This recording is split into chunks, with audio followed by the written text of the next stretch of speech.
People have read it. What's your scariest real-life story? I have cerebral palsy and use a wheelchair full-time, but I have always worked.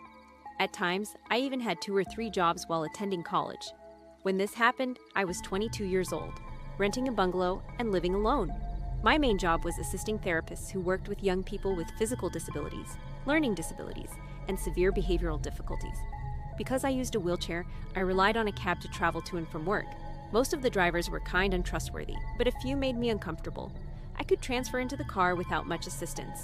The driver only needed to hold my wheelchair steady, fold it, and place it in the trunk. One morning, my driver arrived late at around 8:30.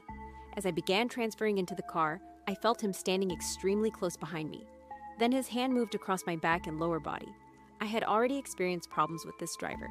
He had previously made inappropriate comments and repeatedly asked me to go out with him. When I rejected him, he became unpleasant, so I reported him to the cab company.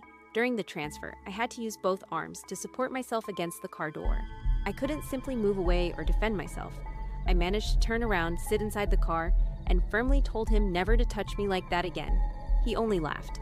About 10 minutes into the journey, I noticed we were not following the usual route to my workplace.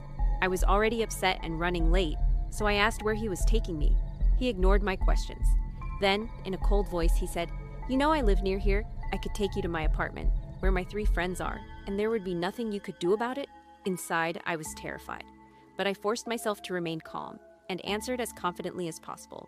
"If I'm much later, my coworkers will call me. They also have your company's information." He glared at me. For several frightening minutes, I had no idea what he was going to do. Then I finally began recognizing the usual route to work. When we arrived, my boss could immediately tell something was wrong. He had also seen the driver and already disliked him. Once I was able to speak, I told my supervisor everything. She immediately contacted the cab company and then called the police. Officers came to my workplace, interviewed me, and later questioned the driver. I never learned exactly what happened to him, but I never saw him again.